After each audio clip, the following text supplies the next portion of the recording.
been a while. Well, welcome back to reed making. Oh, well, careful there. Today we're going to be working on the tip, so I brought out a new plaque. It's very thin and it's metal. It doesn't have the contour. I don't end up using it, so it's very cool. First thing we want to do is thin off the tip. That's a pretty natural thing to do. I mean, any reed you want,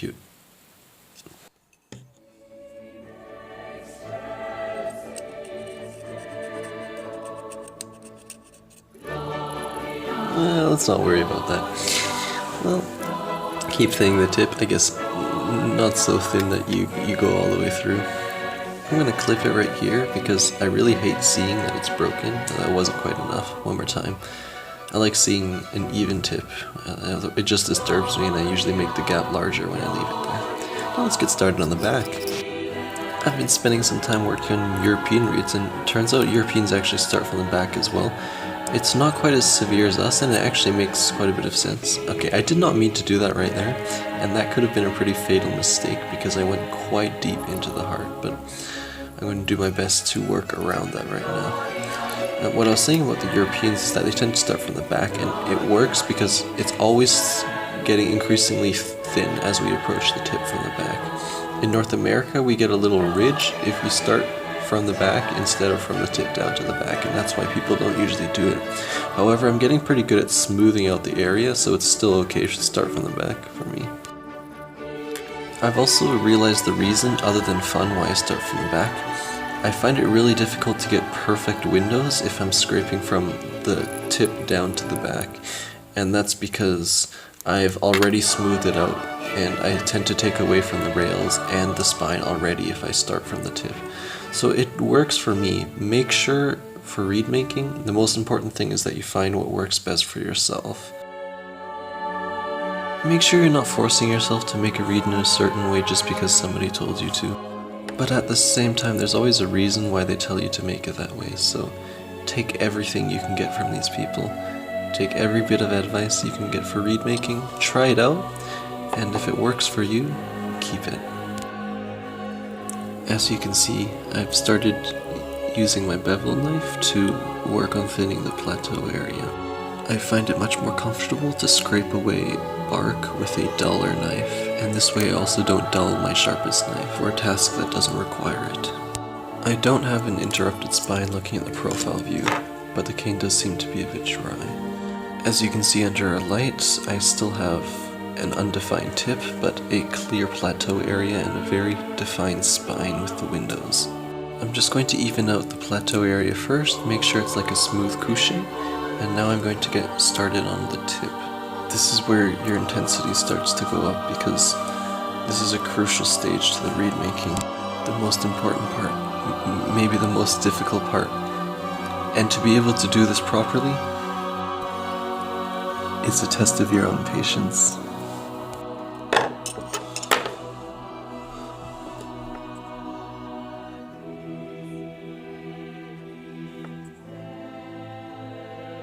Right now I'm checking out how big the damage is, how far down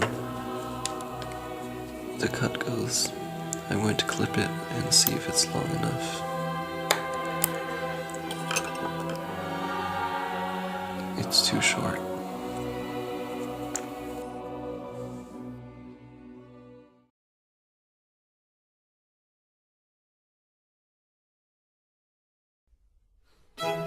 Hey everybody! Welcome back to reed making. Today we're gonna be aiming high. We're gonna aim for a perfect reed today. Whoops. Not off to a great start, are we? Just you watch. So this is actually a new reed, and if you're getting anxiety from all the perfectly good blanks that I've ruined, I'll have you know that I'm actually playing on this one right now, and it's one hell of a reed. Let's just jump straight into it. Who else is excited to make a brand new reed?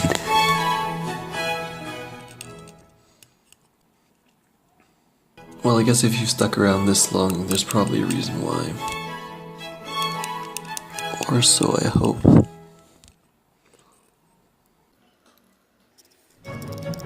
I was quite impressed when I recorded this because it turned out that I had about 20 minutes of footage for starting a blank and getting it to a finished stage.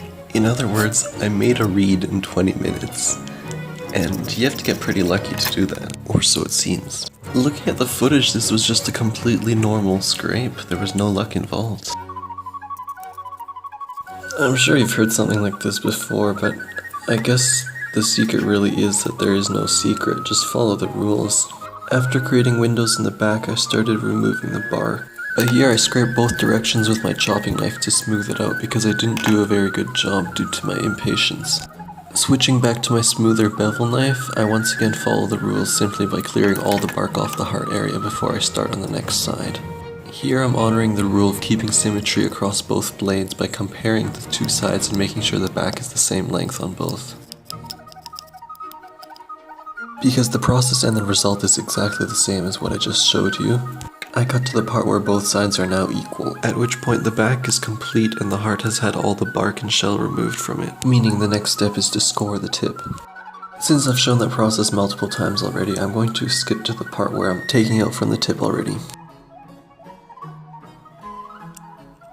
I'm showing this in real time to highlight my god-awful technique of simply scooping out cane from the tip. Basically, it is effective as long as you're careful, and as you can see here, I'm being a lot more careful because of the mistakes I made earlier.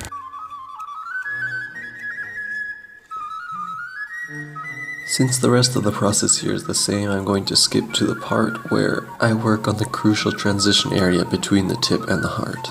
Based on the way I'm scraping here, it seems I'm getting a lot more impatient with the reed, and as a result I think I take out part of the tip, but not a very important part, and so I just keep going.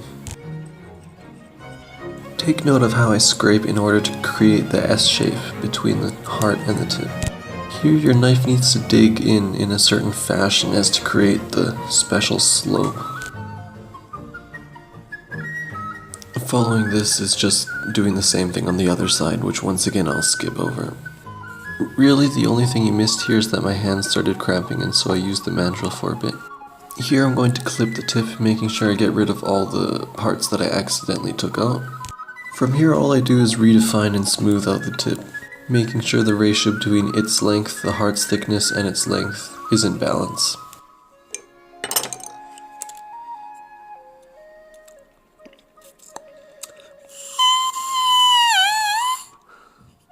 Just seeing if the blades are balanced and that they fold inwards equally.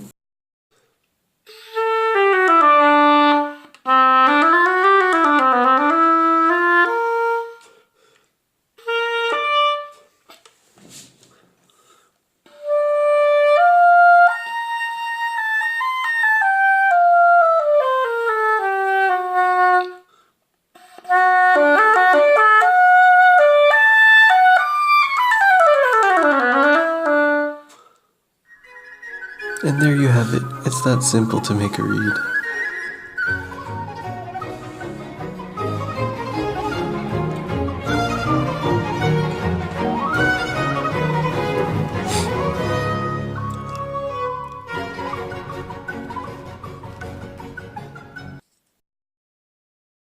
You might have noticed that there's another 4 minutes in this video, and that's because I actually took footage of me making adjustments to the reed so that it's comfortable to play. However, it wasn't quite long enough or relevant enough to be in its own video, so I just attached it to the end of this one. Keep watching if you're interested. All I did here was balance the two tips and make sure they were more defined.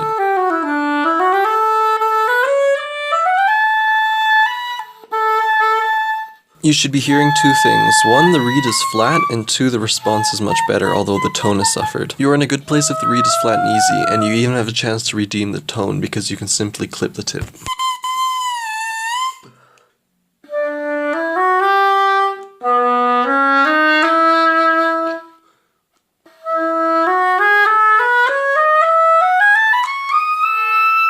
The reed's tuning sounds almost perfect, and the response is not bad, however it sounds a little bit hard to play.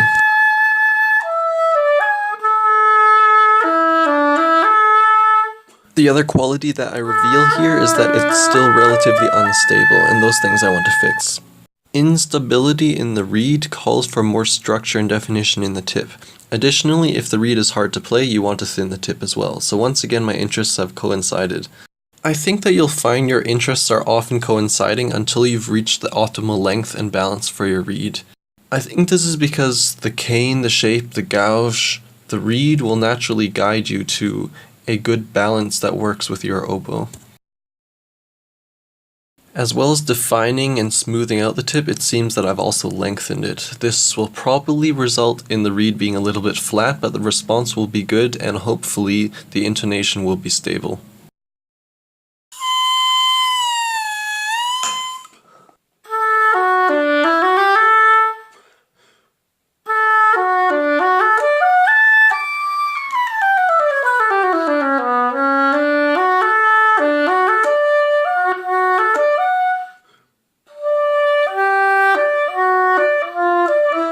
Generally, I'm very happy with how this reed has turned out so far. However, at points the tone does seem to break a bit, and I think that's because the heart is a little bit too thick or uneven. So I'm just going to smooth that out right here, get it really clean. Looks like while I'm at it, I'm just going to make sure that the two sides are really even and balanced. They look the same. Make sure it looks perfect, and that's a good prerequisite to sounding perfect.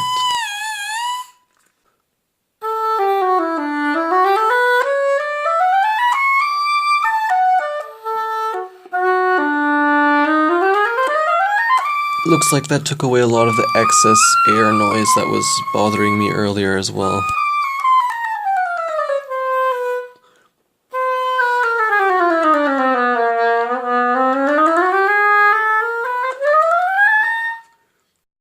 It's always nice to be able to finish off with a little clip for clarity and response.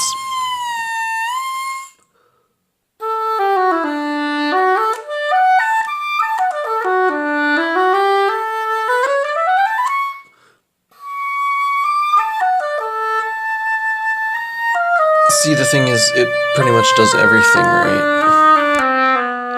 Yeah, so at this point, I would definitely let it rest overnight and practice on it before I make any more adjustments, because I'm not sure what else it needs just from this playing around.